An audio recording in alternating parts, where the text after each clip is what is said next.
Hi, thank you for watching Digging to China. I'm Dong Xiong. According to Reuters report, as international sanctions isolate Russia and batter its economy, Russian firms are scrambling to open Chinese bank accounts. A worker at a Moscow branch of a Chinese state bank told Reuters that they have seen a surge in inquiries from Russian firms seeking to open accounts.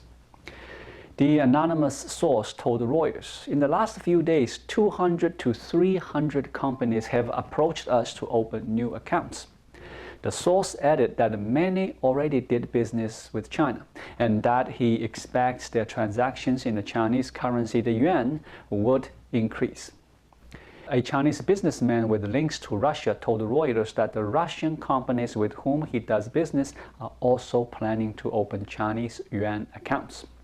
It's pretty simple logic. When you can't use US dollar or euro and the US and Europe stop selling you many products, you have no choice but to turn to China. The trend is inevitable, the businessman said.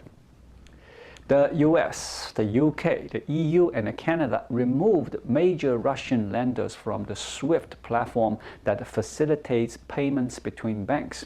And the West is attempting to cut off Russia's central bank from accessing its foreign-denominated financial reserves. Visa and MasterCard are curbing their Russian operations to comply with Western sanctions. However, China has said it opposes Western sanctions and appears unwilling to criticize Russia over the invasion. All four major Chinese state commercial banks have business in Russia. What are they? The Industrial and Commercial Bank of China, Agricultural Bank of China, and the China Construction Bank. On Wednesday, Chairman of the China Banking and Insurance Regulatory Commission, Guo Shuqing, said China would not join in sanctions on Russia that had been led by the West. He said the impact of the measures on China would be limited. China has repeatedly criticized what it calls illegal and unilateral sanctions, Mr. Guo told reporters. As far as financial sanctions are concerned, we do not approve of these, especially the unilaterally launched sanctions, because they do not work well and have no legal grounds.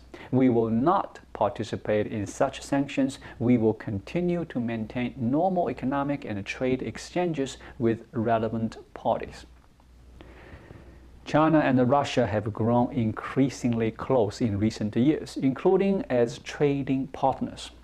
According to Chinese custom data, total trade between the two jumped 36% last year to a record $147 billion.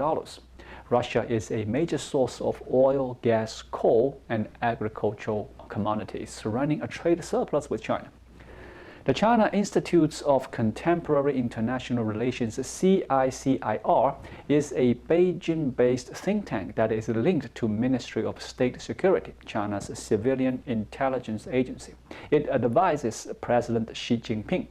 CICIR says Russia can weather the sanctions it's been hit with in recent days, and it predicts the US and the European allies will wind up suffering for supporting Ukraine. In an article published on social media last Tuesday, Ma Xue, an associate researcher at the think tank, said, Russia has largely adapted to dealing with punitive financial measures since 2014, when it was penalized for seizing Crimea.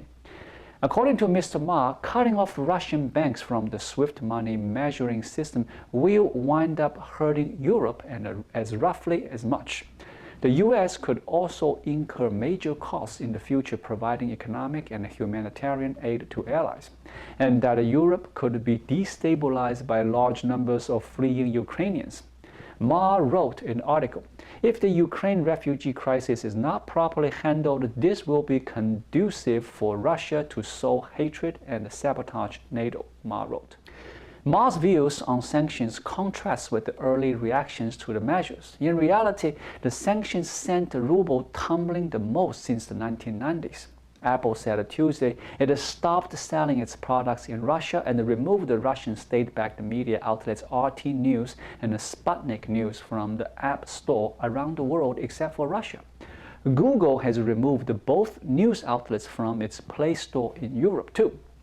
Nike made online purchase of its goods unavailable in Russia, saying that it cannot guarantee delivery of goods in the country. Meanwhile, major movie studios including Disney and Warner Brothers halted the theatrical release of upcoming films in Russia. BP, Shell are leaving Russia over the financial and the reputational risks, and the Russian industrial metal exports have sunk as commodity buyers and financiers pull back. CNBC contacted quite a few Chinese high-tech companies for their comments. Consumer electronics maker Huawei, Xiaomi, and Honor declined to comment. Smartphone maker Oppo did not return multiple requests for comment. Alibaba declined to comment.